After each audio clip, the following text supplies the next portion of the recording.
ಕಡೆ ಕರಾವಳಿ ಮತ್ತು ಮಲೆನಾಡಿನಲ್ಲಿ ವರುಣಾರ್ಭಟ ಇನ್ನೂ ಕೂಡ ತಣ್ಣಗಾಗಿಲ್ಲ. ಆದರೆ ಪ್ರವಾಸಿ ತಾಣಗಳಿಗೆ ಹೋಗ್ಬಿಟ್ಟು ಪ್ರವಾಸಿಗರು ಹುಚ್ಚಾಟವನ್ನು ಮಾಡ್ತಾ ಇದ್ದಾರೆ. ಇನ್ನು ಮಹಾರಾಷ್ಟ್ರದ ಲೋನಾವಾಲದಲ್ಲಂತೂ ಕಣ್ಣೆದುರೇ ಕೊಚ್ಚೋಗ್ಬಿಟ್ಟಿದೆ ಒಂದು ಕುಟುಂಬ. 9 ಜನ ಹೋಗಿದ್ರು, ಅದರಲ್ಲಿ 5 ಜನ ಕೊಚ್ಚೋಗ್ಬಿಟ್ಟಿದ್ದಾರೆ, 4 ಜನ ಬದುಕಿದ್ದಾರೆ. ರಕ್ಷಣೆಗೋಸ್ಕರ ಪಾಪ ಚೀರಾಡ್ತಾರೆ ಅವರು.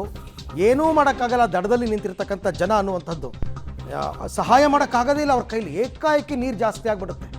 ಒಂದು ಬ್ರಿಡ್ಜ್ ನೋಡೋದಕ್ಕೆ ಹೋಗಿರ್ತಾರೆ ಅವರು, ಅಂದರೆ ಒಂದು ಡ್ಯಾಮನ್ನು. ಆ ಡ್ಯಾಮ್ ಮಧ್ಯದಲ್ಲಿ ಏನೋ ಫೋಟೋ ತೆಗೆಸ್ಕೊಳ್ಳೋ ಹೋಗಿ ಅಪಾಯಕ್ಕೆ ಸಿಕ್ಕಾಕೊಂಡ್ಬಿಟ್ಟಿದ್ರು. ನಿಜಕ್ಕೂ ಕೂಡ ದೃಶ್ಯ ಇದೆ, ಜಲ್ ಅನ್ಸುತ್ತೆ. ರಿಪೋರ್ಟ್ ಇದೆ ನೋಡಿ. ಮಲೆನಾಡು ಕರಾವಳಿಯಲ್ಲಿ ಮುಂದುವರೆದ ಮಳೆ, ಧಾರಾಕಾರ ಮಳೆ, ನದಿಗಳ ನೀರಿನ ಮಟ್ಟ ಏರಿಕೆ. ಕರಾವಳಿ ಹಾಗೂ ಮಲೆನಾಡಿನಲ್ಲಿ ವರ್ಷಧಾರೆ ಮುಂದುವರೆದಿದೆ. ಅದರಲ್ಲೂ ಉತ್ತರ ಕನ್ನಡ ಜಿಲ್ಲೆಯಲ್ಲಿ ಮಳೆಯಾರ್ಭಟ ಜೋರಾಗಿದೆ.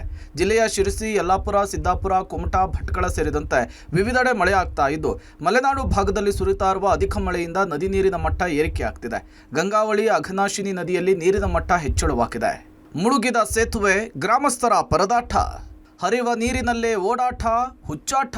ಉತ್ತಮ ಮಳೆಯಿಂದಾಗಿ ಗಂಗಾವಳಿ ನದಿ ಪ್ರವಾಹದ ಮಟ್ಟಕ್ಕೇರಿದೆ. ಇದರಿಂದಾಗಿ ಯಲ್ಲಾಪುರ ತಾಲೂಕಿನ ಇಡಗುಂದಿ ಗ್ರಾಮ ಪಂಚಾಯಿತಿ ವ್ಯಾಪ್ತಿಯ ಪಣಸಗುಳಿ ಶೇವ್ಕಾರ್ ಗ್ರಾಮ ಸಂಪರ್ಕಿಸುವಂತಹ ಸೇತುವೆ ಮುಳುಗಡೆಯಾಗಿದೆ. ಗ್ರಾಮದ ಜನರಿಗೆ ಬದಲಿ ವ್ಯವಸ್ಥೆ ಇಲ್ಲದೆ ಸೇತುವೆ ಮೇಲೆ ಹರಿಯುವಂತಹ ನದಿ ನೀರಿನಲ್ಲಿಯೇ ಪ್ರಾಣವನ್ನು ಲೆಕ್ಕಿಸದೆ ವಾಹನವನ್ನು ಚಲಾಯಿಸುವ ಹುಚ್ಚಾಟ ಮೆರೀತಾ ಇದ್ದಾರೆ. ಉಕ್ಕಿಗೊಳ್ಳಾಪುರ, ಕಲ್ಲೇಶ್ವರ, ಹಲವಳ್ಳಿ ಕಿರುಸೇತುವೆ ಜಲಾವೃತಗೊಂಡಿದೆ. 5ಕ್ಕೂ ಹೆಚ್ಚು ಹಳ್ಳಿಗಳಿಗೆ ಸಂಪರ್ಕವನ್ನು ಕಡಿತಗೊಳಿಸಲಾಗಿದೆ. ಬದಲಿ ಮಾರ್ಗದ ಪಣಸುಗುಳಿ ಸೇತುವೆಯೂ ಕೂಡ ಮುಳುಗಡೆಯಾಗಿದೆ. ಗುಳ್ಳಾಪುರ, ಹಲವಳ್ಳಿಯ ಭಾಗದಲ್ಲಿರುವಂತಹ ಕಿರುಸೇತುವೆ ಈಗ ಜಲಾವೃತವಾಗಿದೆ. ನಾನಿವತ್ತು ಅದೇ ಪ್ರದೇಶದಲ್ಲಿದ್ದೀನಿ, ಯಾಕೆಂದರೆ ಇದು ಅಂಕೋಲಾ ಮತ್ತು ಯಲ್ಲಾಪುರ ಭಾಗದ ಗಡಿಯಲ್ಲಿ ಬರುವಂಥದ್ದು. ಈ ಭಾಗದಲ್ಲಿ ನೀವು ನೋಡ್ಬೋದು, ತಾತ್ಕಾಲಿಕವಾಗಿ ಒಂದು ಸೇತುವೆಯನ್ನು ನಿರ್ಮಾಣ ಮಾಡ್ತಾರೆ. ಯಾಕೆಂತಂದರೆ ಕಳೆದ ಒಂದು 4 ವರ್ಷದ ಹಿಂದೆ ಅಬ್ಬರದ ಮಳೆಗೆ ಇಲ್ಲಿನ ದೊಡ್ಡ ಸೇತುವೆ ಕೊಚ್ಚಿ ಹೋಗಿತ್ತು. ಅದರ ನಂತರದಲ್ಲಿ 21 ಕೋಟಿ ರೂಪಾಯಿ ಬಿಡುಗಡೆಯಾಗಿತ್ತು. ಆದರೆ ಸೇತುವೆಯನ್ನು ಕೂಡ ನಿರ್ಮಾಣ ಮಾಡಲಿಕ್ಕೆ ಸರ್ಕಾರ ವಿಫಲವಾಗಿತ್ತು. ಈ ಹಿನ್ನೆಲೆಯಲ್ಲಿ ತಾತ್ಕಾಲಿಕವಾಗಿ ಸ್ಥಳೀಯರಿಗೆ ನೆರವಾಗುವ ದೃಷ್ಟಿಯಿಂದ ಈ ಭಾಗದಲ್ಲಿ ಒಂದು ಕಿರು ಸೇತುವೆಯನ್ನು ಕೂಡ ನಿರ್ಮಾಣ ಮಾಡಿದರು. ಆದರೆ ಈಗ ನೀವು ನೋಡ್ಬೋದು, ಈಗ ಕಿರು ಸೇತುವೆ ಯಾವ ರೀತಿಯಲ್ಲಿ ನೀರು ಆವರಿಸಿದೆ ಅಂಥೇಳಿ.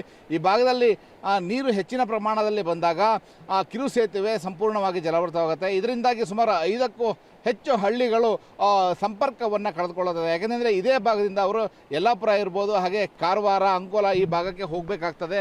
ಇಂಥ ಸಂದರ್ಭದಲ್ಲಿ ಈಗ ಕಿರು ಸೇತುವೆ ಈಗ ಸಂಪೂರ್ಣವಾಗಿ ಜಲಾವೃತವಾಗಿರೋದ್ರಿಂದಾಗಿ ವಾಹನಗಳು ಕೂಡ ಹೋಗೋಂಗಿಲ್ಲ, ಜನರು ಕೂಡ ಹೋಗೋಂಗಿಲ್ಲ. ಸಾಕಷ್ಟು ಸಮಸ್ಯೆಗಳು ಈ ಭಾಗದ ಜನರಿಗೆ ಆಗೋದು. ಇನ್ನು ಸುಮಾರು ಪಕ್ಕದಲ್ಲಿ ಯಲ್ಲಾಪುರಕ್ಕೆ ಹೋಗಬೇಕು ಅಂತಂದರೆ ಒಂದು 35-40 ಕಿಲೋಮೀಟರ್ ಸುತ್ತಾಕಿ ಹೋಗಬೇಕಾಗ್ತದೆ.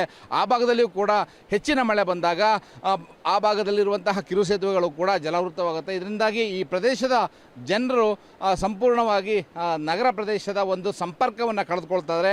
ಈ ರೀತಿಯ ಸ್ಥಿತಿ ಇರುವಂಥದ್ದು. ಸದ್ಯದ ಮಟ್ಟಿಗೆ ಈಗ ಈ ಭಾಗದಲ್ಲಿರುವಂತಹ ಕಿರು ಸೇತುವೆ ಸಂಪೂರ್ಣವಾಗಿ ಜಲಾವೃತವಾಗಿದೆ. ಇನ್ನೂ ಹೆಚ್ಚಿನ ಮಳೆ ಬಂದರೆ ಈ ಸೇತುವೆ ಕೂಡ ಕೊಚ್ಚಿ ಹೋಗುವಂತಹ ಆತಂಕ ಇರುವಂಥದ್ದು. ಒಟ್ಟಿನಲ್ಲಿ ಉತ್ತರ ಕನ್ನಡ ಜಿಲ್ಲೆಯಲ್ಲಿ ಈಗ ಮಳೆ ಹೆಚ್ಚಾಗ್ತಾ ಇದೆ. ನದಿಗಳ ಪ್ರವಾಹ ಮಟ್ಟ ಈಗ ಹೆಚ್ಚಾಗ್ತಾ ಇರುವಂಥದ್ದು ನದಿಗಳ ಪ್ರದೇಶದಲ್ಲಿರುವಂಥ ಜನರಿಗೂ ಕೂಡ ಆತಂಕವನ್ನು ತಂದೊಡ್ಡಿರುವಂಥದ್ದು.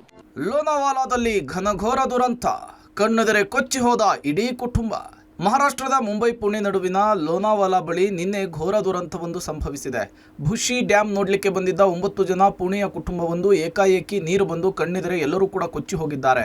ಪ್ರವಾಸಕ್ಕಂತ ಬಂದಿದ್ದ ಕುಟುಂಬ ಡ್ಯಾಮಿನ ನೀರನ್ನು ಬಿಟ್ಟ ಕಾರಣ ನಡುನೀರಿನಲ್ಲಿ ಸಿಲುಕಿಕೊಂಡಿತ್ತು. ರಕ್ಷಣೆಗಾಗಿ ಚೀರಾಡ್ತಾ ಇದ್ರು. ಅಲ್ಲಿದ್ದಂತಹ ಯುವಕರು ಮರದ ಕೊಂಬೆಯನ್ನು ಮುರಿದು ರಕ್ಷಣೆಗೆ ಯತ್ನಿಸಿದ್ರು ಕೂಡ ಸಾಧ್ಯವಾಗಲಿಲ್ಲ. ನೋಡುತ್ತಲೇ ಪುಟ್ಟ ಮಕ್ಕಳು ಸೇರಿ ಎಲ್ಲರೂ ಕೂಡ ಕೊಚ್ಚಿ ಹೋದ್ರು. 4 ಬಚಾವಾಗಿದ್ರೆ 5 ಮೃತಪಟ್ಟಿದ್ದಾರೆ. 3 ಮೃತದೇಹ ಪತ್ತೆಯಾಗಿದ್ದು 2 ಶವಕ್ಕಾಗಿ ಶೋಧ ನಡೆದಿದೆ. ಪ್ರವಾಸಿಗರ ಹುಚ್ಚಾಟ, ಯಾರ ಭಯವೂ ಇಲ್ಲ. ಮಹಾರಾಷ್ಟ್ರದಲ್ಲಿ 5 ಪ್ರವಾಸಿಗರ ಸಾವು. ಚಿಕ್ಕಮಗಳೂರಿನಲ್ಲಿ ಧಾರಾಕಾರ ಮಳೆ ಆಗ್ತಾ ಇದೆ. ಮಳೆ ಬಂದರೆ ಸಾಕು ಪ್ರವಾಸಿಗರು ಚಿಕ್ಕಮಗಳೂರಿನ ಕಡೆ ಮುಖ ಮಾಡ್ತಾರೆ.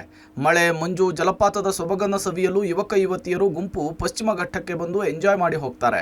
ಆದರೆ ಮೂಡಿಗೆರೆ ತಾಲೂಕಿನ ದೇವರಮನೆ ಗುಡ್ಡದಲ್ಲಿ ಯುವಕ ಯುವತಿಯರು ಹುಚ್ಚಾಟ ಮೆರೆದಿದ್ದಾರೆ. ನಿನ್ನೆ ಭಾನುವಾರವಾಗಿರುವುದರಿಂದ ದೇವರಮನೆ ಗುಡ್ಡಕ್ಕೆ ನೂರಾರು ಸಂಖ್ಯೆಯಲ್ಲಿ ಪ್ರವಾಸಿಗರು ಆಗಮಿಸಿದ್ರು. ಅತ್ಯಂತ ಎತ್ತರದ ಪ್ರದೇಶದಲ್ಲಿರುವಂತಹ ದೇವರಮನೆ ಗುಡ್ಡದಲ್ಲಿ ನಿರಂತರ ಮಳೆಯಿಂದ ಹೊಸದೊಂದು ಲೋಕವೇ ಸೃಷ್ಟಿಯಾಗಿದೆ. ಕ್ಷಣಕ್ಕೊಮ್ಮೆ ಬದಲಾಗುವ ಇಲ್ಲಿನ ವಾತಾವರಣ ಎಂಥವರನ್ನಾದರೂ ಕೂಡ ಮಂತ್ರಮುಗ್ಧರ ಅವರನ್ನಾಗಿಸುತ್ತೆ. ಇಂತಹ ಪ್ರವಾಸಿ ತಾಣಕ್ಕೆ ಬಂದಿದ್ದ ನೂರಾರು ಯುವಕ ಯುವತಿಯರು ರಸ್ತೆಯ ಮಧ್ಯೆಯೇ ಗಾಡಿಯನ್ನು ನಿಲ್ಲಿಸಿ ಜೋರಾಗಿ ಹಾಡು ಹಾಕಿ ಡ್ಯಾನ್ಸ್ ಮಾಡಿದ್ದಾರೆ. ಬೇರೆ ಪ್ರವಾಸಿಗರು ಓಡಾಡಲು ದಾರಿಯನ್ನು ಬಿಡದೆ ಕಿರಿಕಿರಿ ಮಾಡಿದ್ದಾರೆ. ದೇವರ ಮನೆ ಗುಡ್ಡದ ಹುಚ್ಚಾಟ ಒಂದು ಕಡೆ ಆದರೆ ಮತ್ತೊಂದು ಕಡೆ ಚಾರ್ಮಡಿ ಘಾಟಿಯಲ್ಲಿ ಜಾರುವ ಬಂಡೆಗಳು ಪ್ರವಾಸಿಗರ ಪ್ರಾಣವನ್ನು ಲೆಕ್ಕಿಸದೆ ಮೋಜು ಮಸ್ತಿ ಮಾಡ್ತಿದ್ದಾರೆ. ಜಾರುವ ಬಂಡೆಗಳ ಮೇಲೆ ಸ್ವಲ್ಪ ಯಾಮಾರಿದ್ರೂ ಕೂಡ ದೊಡ್ಡ ಅಪಾಯ ಕಟ್ಟಿಟ್ಟ ಬುತ್ತಿ. ಅಂತಹದ್ರಲ್ಲಿ ಬಂಡೆಗಳ ಮೇಲೆ ಹತ್ತಿ ಅಪಾಯದ ಸ್ಥಳದಲ್ಲಿ ಡ್ಯಾನ್ಸ್ ಮಾಡಿದ್ದಾರೆ. ನಿರಂತರ ಮಳೆಯಿಂದ ಚಾರ್ಮಡಿ ಘಾಟ್ ಜಲಪಾತಗಳಿಗೆ ಜೀವ ಕಳೆ ಬಂದಿದ್ದು, ಜಲಪಾತಗಳ ಬಳಿ ಕಾರನ್ನು ನಿಲ್ಲಿಸಿಕೊಂಡು ರಸ್ತೆ ಬದಿಯೂ ಕೂಡ ಡ್ಯಾನ್ಸ್ ಮಾಡ್ತಾ ಸಾವಿನ ಜೊತೆ ಚೆಲ್ಲಾಟವಾಡಿದ್ದಾರೆ. 95 ಅಡಿ ತಲುಪಿದ KRS ಕಬಿನಿ ಭರ್ತಿಗೆ 4 ಅಡಿಯಷ್ಟೇ ಬಾಕಿ. ಇನ್ನು ಕಾವೇರಿ ಜಲಾನಯನ ಪ್ರದೇಶದಲ್ಲಿ ಮಳೆಯ ಪ್ರಮಾಣ ಸ್ವಲ್ಪ ಇಳಿಮುಖವಾಗಿದೆ. ಒಳಹರಿವು 9.369 ಕ್ಯೂಸೆಕ್ ಇದ್ದು 95.50 ಅಡಿ ತಲುಪಿದೆ. ಇನ್ನೊಂದೆಡೆ ಕಬಿನಿ ಭರ್ತಿಗೆ 4 ಅಡಿ ಮಾತ್ರ ಉಳಿದಿದೆ. ಒಳಹರಿವಿನ ಪ್ರಮಾಣ 5560 ಕ್ಯೂಸೆಕ್ ಇದೆ. News desk, public TV.